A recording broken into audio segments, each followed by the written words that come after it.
This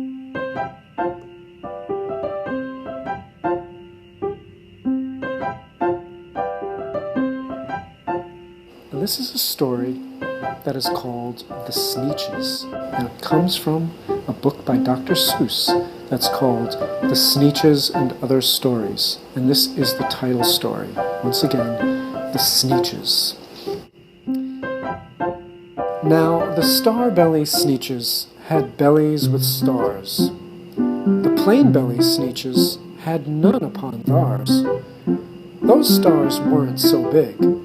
They were really so small that you might think such a thing wouldn't matter at all. But because they had stars, all the star-belly Sneetches would brag, "We're the best kind of Sneetch on the beaches." With their snoots in the air, they would sniff and they'd snort. "We'll have nothing to do with the plain-belly sort." And whenever they met some, when they were out walking, they'd hike right on past them without even talking. When the star-belly children went out to play ball, could a plain-belly get in the game? Not at all. You only could play if your bellies had stars, and the plain-belly children had none upon theirs.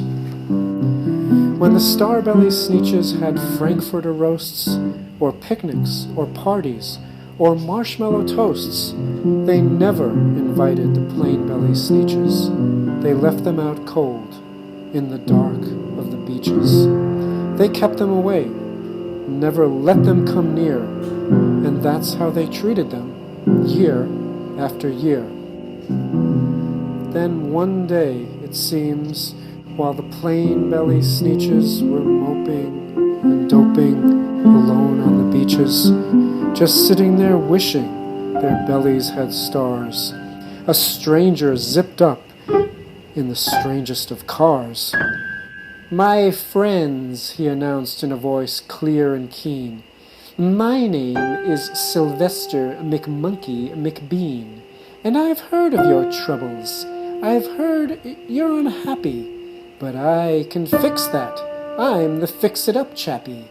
I've come here to help you. I have what you need, and my prices are low, and I work at great speed, and my work is 100% guaranteed." Then quickly, Sylvester McMonkey McBean put together a very peculiar machine, and he said, "You want stars like a star-belly Sneetch? My friends, you can have them for $3 each. Just pay me your money and hop right aboard." So they clambered inside. Then the big machine roared, and it clunked, and it bonked, and it jerked, and it burked, and it bopped them about. But the thing really worked. When the plain-belly Sneetches popped out, they had stars. They actually did. They had stars upon theirs. Then they yelled at the ones who had stars at the start.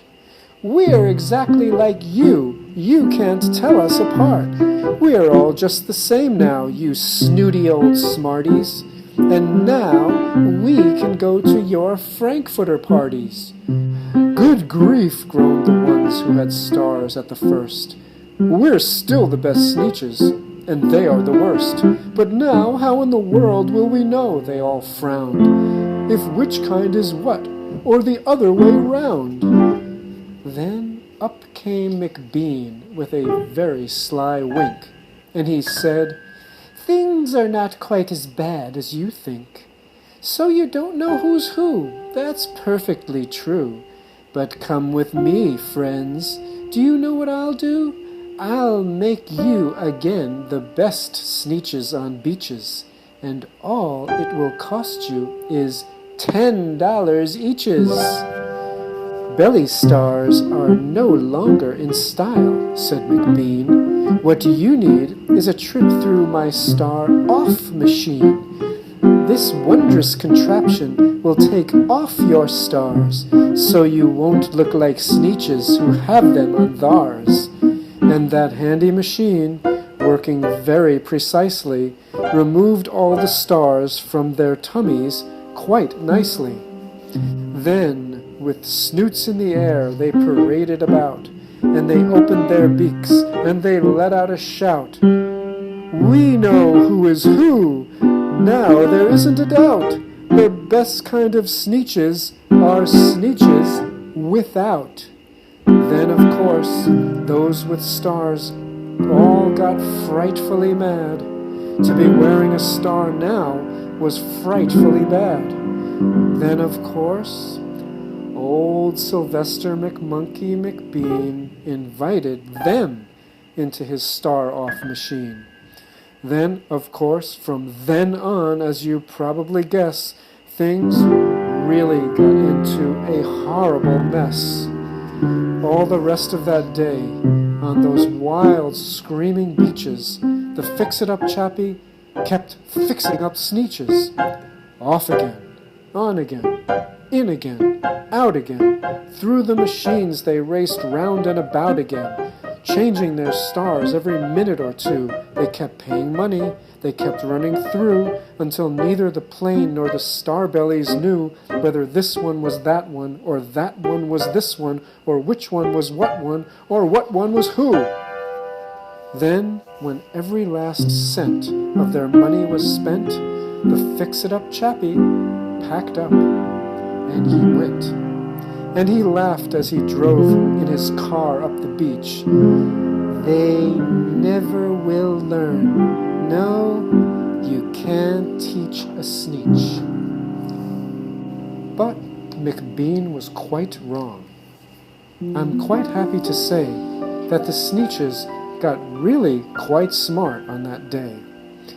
The day they decided that Sneetches are Sneetches, and no kind of Sneetch is the best on the beaches. That day, all the Sneetches forgot about stars, and whether they had one or not upon theirs. And that is The Sneetches by Dr. Seuss, from the book The Sneetches and Other Stories.